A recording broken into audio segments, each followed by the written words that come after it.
Good morning. Welcome to Life Bridge. My name's Grant. If we haven't met yet or can't see me yet, we are so glad that all of you are here today. Today we are in step 2, or Plan B, our sermon series, where we talk about basically how God fixed a broken world. And what better weekend to remember that we are in fact living in a broken world. I mean, think about what we celebrate this weekend. We celebrate the fact that people died in combat. And here's the thing about that. You and I think that's normal, or that's somehow the way it's supposed to be, because this is the only world we've ever known. But we forget the fact that that's actually really busted. That's broken, and that's not the way that God intended for it, or that's not the way God wanted it to be. This was not His first choice. This is God's plan B. Now, I don't know about you, how many people out there have kind of an old busted jalopy that you drive? It may not be your primary vehicle, but your second vehicle, you've got one of those. A few of you out there? Okay. I've got a 95 Dodge Dakota. I know. Jealous. It's been around the block. It actually used to be my dad's old farm truck. It's got some problems, to say the least. Okay? And just kind of a quick laundry list. The seats don't move the way they're supposed to. You can buckle the seatbelt, but a lot of times you have a really hard time unbuckling the seatbelt. The doors don't open the way they're supposed to, and sometimes you got to really throw your weight into it a little bit. I don't have ceiling liners, so every time I get in there, there's snow that falls from the foam that comes off the ceiling, right? But its major problem is every time you get below a half a tank of gas, it starts to sputter. Okay? And if you get around a quarter tank of gas, it will just cut out at you at some unexpected moment. And then here's what you have to do. You have to pull over to the side of the road and sit there for a half an hour. And then you can start it up and go about 5 miles and it'll run just fine. Right? I've spent many times on I-75 sitting alongside the road. So if you ever see me, just wave. It's okay. Been driving this thing like that for 4 years, okay? And I don't ever think about it because I get in it and it takes me from A to B, and that's what a vehicle's supposed to do, so I don't think about it too much. Except when I take people places, okay? A couple of years ago, we had kind of a big wig, like big to do, kind of Mr. Hoity-toity mega church pastor come into town. And we did this little thing, and after it was over, somebody turned to me and said, "Hey, would you like to take Mr. Hoity-toity mega pastor to his hotel after we're done?" I was like, "Sure, I can do that." So we get all wrapped up, and then we walk outside, and I'm like, "You're with me," and grab your stuff, and I walk out there, and I'm like, "Oh, I gotta take him in my busted old truck," right? So we get out there, and I'm like, "Okay, I'm sorry, we're gonna put your stuff in the back, because we don't have any room for it with all my other bale and wire and 2x4s and junk that's in the back of the truck." And then we go over the door, and like I have to help him open the door. He gets in and he buckles his seatbelt, and I was like, "Oh, wish you hadn't done that." So then I start the truck up, and I look at the gas gauge, and I'm right around a quarter tank. And I'm like, "Oh no, I do not want to have to pull over the side of the road and sit with this guy for half an hour and have a conversation." So we get in there, and so we pull up to our first stoplight, and it's running real rough. Like, trying to have a normal conversation with the guy. Finally, we get all the way to the hotel, and I have to help him get his seatbelt unbuckled, and then he can't get the door open, so I have to reach over and kind of shove him into the door a little bit. And then I get out to help him with his stuff, and Mr. Hoity-toity mega pastor turns around, and there is just yellow snow all over. And he was like, "All right," and I was like, "You want me to pick you up tomorrow?" He was like, "No, I think somebody else is going to pick me up tomorrow." Anyway, so I drive away, and I completely forget that truck is busted, right, and broken. I really need to do some work on it until I take somebody somewhere. And that's very much the way this world is. We just live in it. We just exist, and we wake up, and we've kind of learned to accept the great travesties of this world. War and sickness and cancer and death and hurricanes and tornadoes. And we just kind of go, yeah, this is just the way it is. But from God's perspective, God's looking down and going, "No, this is not what I meant it to be. This is broken." And so in this series, we want it to be so clear. This is not what God wants. And this Bible is the story of how God fixed it. And we just want to boil this whole story down to just 5 weeks. Now, just a little bit of recap, because this is so important to understand. Last week, what we hit on was this, just simply what is really broken. Because a lot of times we look at the symptoms and we say that's what's broken. But God wants us to know, if you don't understand this, you won't understand most of the Bible, or most of God's plans will seem kind of weird to you. What's really broken is one three-lettered word, sin. That's what's really broken with the world. And sometimes our definition of sin isn't like super healthy. So last week we kind of mentioned this definition. Any action taken by humanity apart from God's goodness, God's nature, God's wisdom, God's righteousness, just whatever is good, is destructive. So here's God's dilemma. He has made all of creation perfect. And we, as His creatures, who He's given this free will to, choose to be destructive. Choose to destroy ourselves and destroy other people by that one little word when we sin. That's God's dilemma. That's God's problem. And everything in the Bible is His attempt, His plan to fix in you and I, His creation, what is broken. So, 5 steps. Last week we talked about step 1. God comes and curses the world. That's step number 1. And really, God lays the hurt down on the world. If you didn't hear that message, please catch up with that online, because that's critical to understand. God curses the world and humbles humanity. Now, step number 2, what we're going to talk about today, is the law. Okay? That's God's big step number 2. To fix the world, God gives the law. Now, let me explain how that kind of works. Give you a little bit of a timeline, okay, just real briefly. The beginning of the Bible, God just kind of lets people go. There is no law, there's no rules, there's no black and white. God kind of just lets people have this knowledge of good and evil and are capable of sin. And for about 1,600 years, mankind gets to a point where they are evil all the time. They're constantly destructive of themselves and other people. Are they capable of good things? Sure. Do they do good things? Probably. Are they evil the majority of the time? Yes. So what does God do? God floods the earth. God eliminates evil from the earth, and He starts over with Noah and his family. Now, He starts over with Noah and his family, and the world is beginning to repopulate. And God has a different strategy, or this is another step in His strategy. And as I explain all this, don't ever get the impression that like God doesn't know what He's doing, okay? This is not like me when I figured out how to bake a cake. Okay? I had to figure out how to bake a cake because I like cake. So anyway, I had some terrible cake along the way, right? And then I messed with it and I kind of fixed it, and I finally made some good cake, as you can tell. Anyway, so that's not what God's doing. God's not experimenting. But God is very much allowing us, humanity, to see His plan, to let it unfold.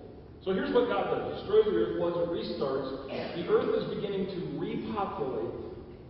And He starts over and He says, here's what I'm going to do. I'm going to give you my laws, my rules. I'm going to give you, for the first time, I'm going to give you black and white, right and wrong.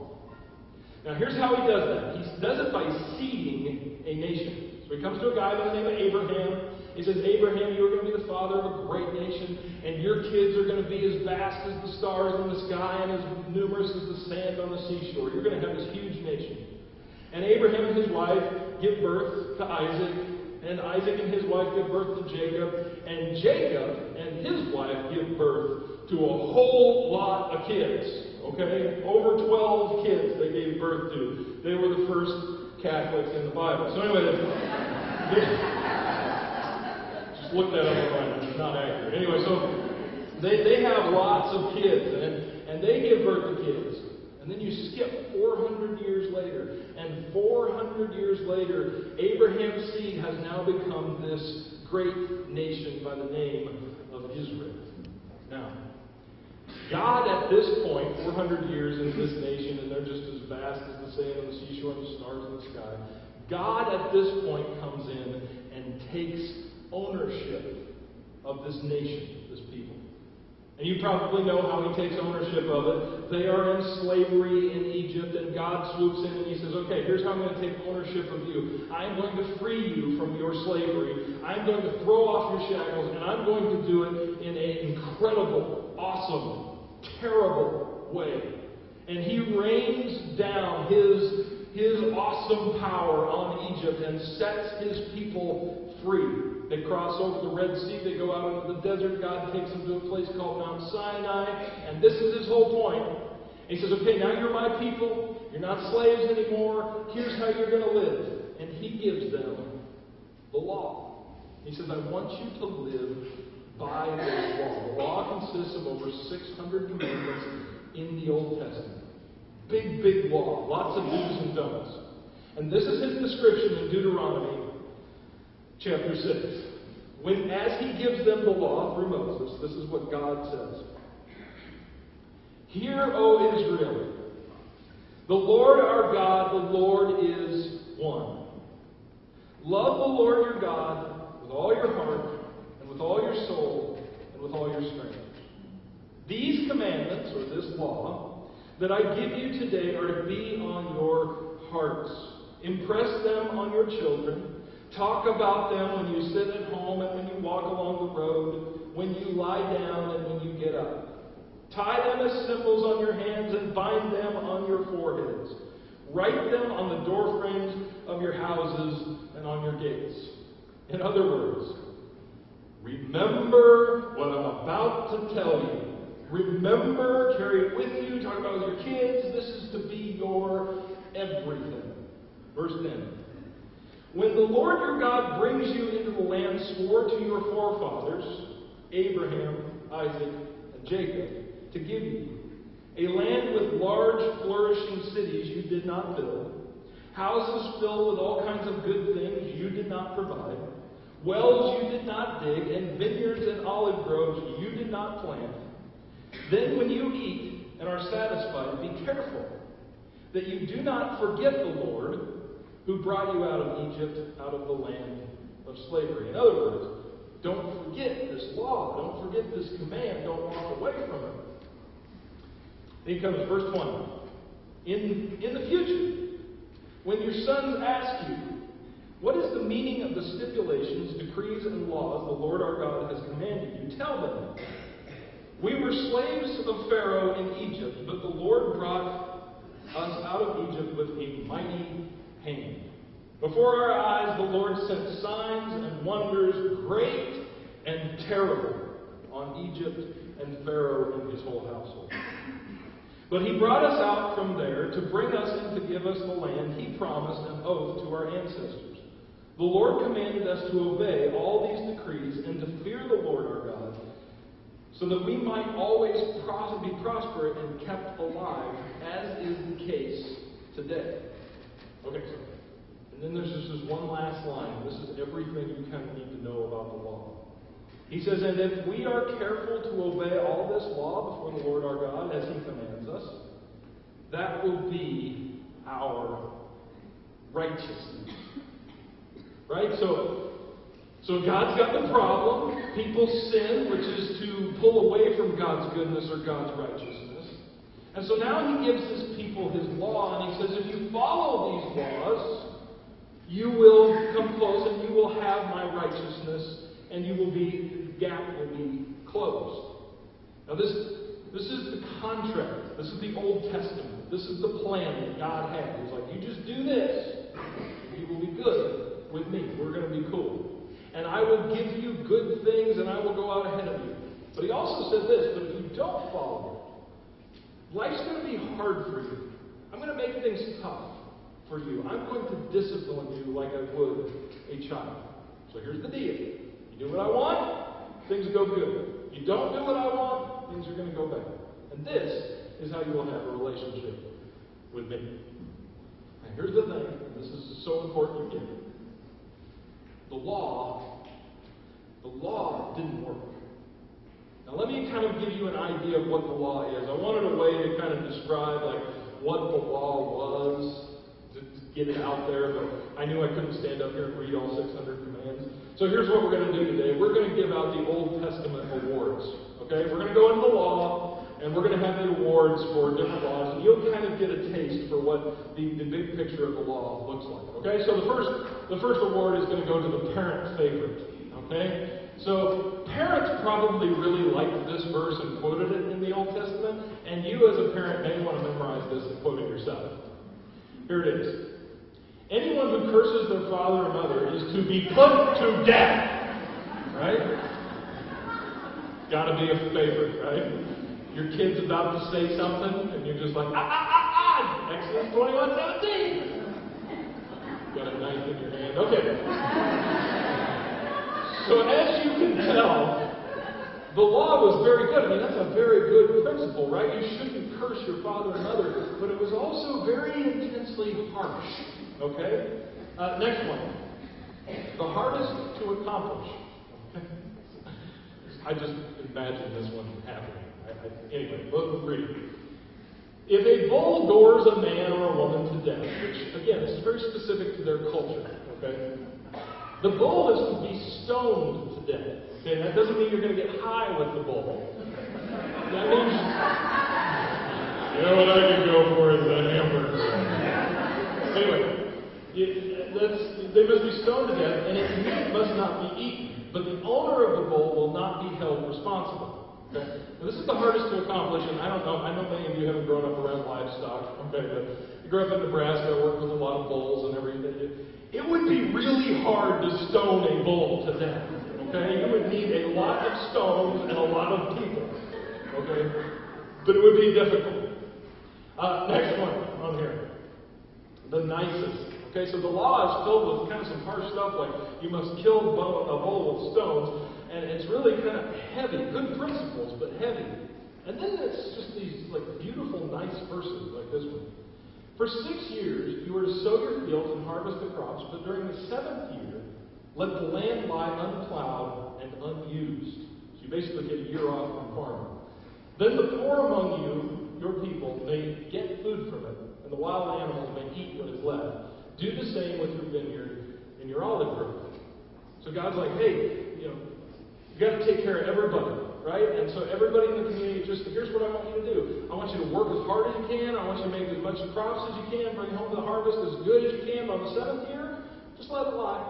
Just take the year off and let the poor among you eat. And then finally, we have the most specific. This could win a lot of categories right here. Here we go. If 2 men are fighting and the wife of one of them comes to rescue her husband from his assailant, and she reaches out and seizes him by his private parts, you shall cut off her hand. Show her no pity. See, even God's saying, ladies, hands off the merchandise.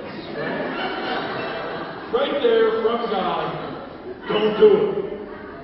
Okay, and it's just the most specific. Anyway, so that's kind of the law. That's what it was, and just to get a real feel. And honestly, some of them in our culture, in our time, are kind of laughable. Back then, it was very serious and was very specific, but right now, it doesn't always apply. Most of you don't own livestock, okay? Most of you know to use your knee and not reach out and grab, right? It's different culture, different times. I might have lost track a little bit with y'all. So that's kind of what the law was, just to get a good understanding and a good vibe from what it is. Now, the thing about the law is, just to sum it all up, Jesus comes and he sums it all up. Now later we're going to look back and go, oh, that's what the law was all about. Jesus just simply says that. So in everything, do to others what you would have them do to you, for this sums up the law and the prophets. You should say, hey, that's what every law was made for. It's basically God turning down and saying, hey, here's how you be nice to each other. In their specific culture, in their specific time. The thing about the law is, it didn't work. And what I mean by it didn't work is, nobody did it. Like God gave them the law, and they immediately began to start breaking it. God gave them the law. There was actually one time in Israel's history where they lost the law. Like they didn't know where it was, and somebody found it. They pulled out these old scrolls, and they're like, "What is this?" They're like, "We don't know." Not only did they lose it, they didn't even know what it was. And people did not follow God's law, and it didn't work. Now let me explain kind of why it didn't work. I think I've been able to notice this as my kids have grown up. Right now I'm in teenage years. I've got a 15 and a 13-year-old, but I also get to relive the old days because I have an 8-year-old and a 6-year-old. Okay, so I get to see parenting at two completely different levels. And here's the thing: little kids are a piece of cake, right? It's just real simple. You give them black and white, right and wrong. If they do wrong, you give them discipline. If they do right, you give them encouragement, and you do it consistently. Little kids, piece of cake. I can parent little kids all day long, just right or wrong, discipline if you do wrong, encouragement if you do right, consistency, just over and over again. If you don't know how, you're struggling with little kids, come see me after the service. I'll give you a couple tips. It's simple. That doesn't mean you don't want to jump off a bridge sometimes, but it's simple. Okay, so you got these little kids, and then our kids grow up and they start to get like this free will thing going on. They want to make their own decisions, they want to do their own thing, they want to have their own thoughts, right? And they get older, and you've noticed this if you've parented kids this age. You have to change as a parent. You have to make a halftime adjustment. You cannot continue the right or wrong, discipline, encouragement, consistency. That won't work. If you continue to do that, they will hate you. They will continue they will grow with anger at you. They will become rebellious towards you because you are not doing your job. Because your job is not to be a rule giver or a rule enforcer. Your job is to lead them as a parent. And sometimes that means letting things go. Now, here's just my own thing. This is not a parenting sermon, but we can really get the vibe here. One thing I've noticed with my kids is I decided when one of my kids was probably about 10 that we were done with this whole chewing with your mouth open at the table thing. I've been living with this for 10 years, and we're just going to, and I don't mean just kind of a little bit of a smack. This is my child when he eats, okay? Like, are you struggling for breath? What's wrong with you? And I decided, this is over, okay? And I was going to enforce this new thing, along with other things you do as a parent. And I became obsessed with it, to where I destroyed every family meal we had for like a year. Because I would sit down and be like, okay, today we're going to do this, okay? We're going to do it. We're going to put food in our mouth, we're going to chew with our mouth closed, okay? Got to the point where there was no way for me to enforce this rule. And what I noticed is, everybody hated family time, right? Everybody hated sitting down to eat together because, why? Because they were bad? Because they were morons? Because they couldn't chew with their mouth closed? No, because my only role was to be a rule giver, and that doesn't work. My job is to lead them and take them other places. And that is how we are with parents. As we become older and your kids become older and they begin to rebel with this whole free will thing, you know what they need? They need grace. They need love. It's not enough that they know the difference between right and wrong. They need so desperately. This is parenting a teenager in a nutshell. They need desperately to know that you love them. That's it. They need to know it, and if sometimes the rules get in the way. So as I watch my teenagers grow up, I know that sometimes I have to lay the rules aside. That doesn't mean you let the boyfriend go upstairs and spend a couple hours in the room, right? Burn my freaking house down. That doesn't mean you don't have curfews and stuff like that. That means you give some space and give some grace and convince them you love them. That's why the law didn't work. Because God was a rule giver and a law giver. There was an extreme punishment, right? Sometimes you were stoned. Sometimes you were killed. Sometimes God would enslave His people if they didn't follow the rules. And God gives this this law, and it doesn't work.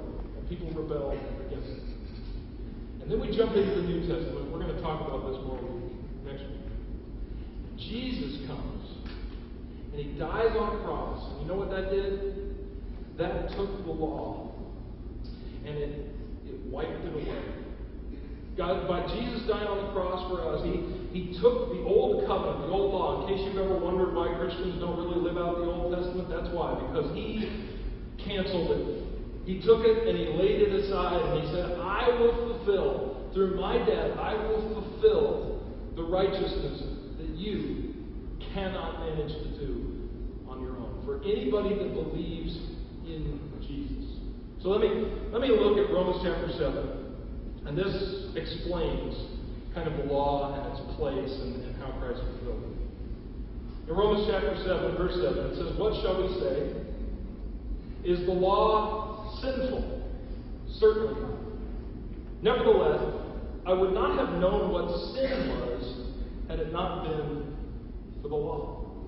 So one of the things that the law accomplished, and really God's intention for the law, is the law accomplished this. You can't do it. You can't do it because this is what sin is. We didn't even know it beforehand, but this is what sin is. For what I would not have known what coveting really was if the law had not said, you shall not covet. Now listen to this. But sin, seizing the opportunity afforded by the command, produced in me every kind of coveting. What does he mean by that? He means, I didn't know it was wrong, but when I found out it was wrong, I wanted to do it. Right? That's the way we are as people. A lot of times, just if somebody tells you not to do something. This is why I always get scared when I see wash your hands. The employees must wash their hands in the restaurant. Because I know there's just some kid that's walking out and being like, man ain't going to tell me what to do. And he just walks out, right? Because sometimes when we see a rule, we want to break it just because it's a rule. That's who we are as people. For apart from the law, sin was dead. Then he says, verse 21, although I want to do good, evil is there with me. For in my inner being I delight in God's law. But I see another law at work in me, waging war against the law of my mind and making me a prisoner of the law of sin at work within me. What a wretched man I am. Just pause with me there for a second.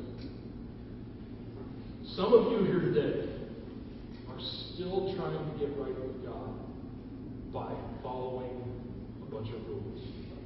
Some of you here today are still like, yeah, I know. Maybe you've been in church a long time and you're like, yep, I got to do this and I got to do this, and there's a whole list of right and wrong that I got to do, and then God's going to kind of be happy with me, and if I'm good enough, then I'll get into heaven, and that's just kind of the way it works. Maybe this is your first Sunday, maybe you don't go to church very often, even you do this. You're like, yeah, I can't be a Christian, I can't follow Jesus because then I can't stop doing this and stop doing that, and you're trying to earn your way. You're trying to follow your list of rules and laws and get in there, and you end up sounding exactly like Paul does right here. Man, I tried. I just can't do it. What a wretched man I am. Even the Apostle Paul feels this way. But then he gives this beautiful answer to it all. He says, who will rescue me from this body that is subject to death? Thanks be to God who delivers me through Jesus Christ our Lord. And Jesus Christ has come and said, no, it's not about following all those rules and getting everything just right and being perfect. It's about a sincere, perfect faith in me. In other words, God's just not, I just want you to want to.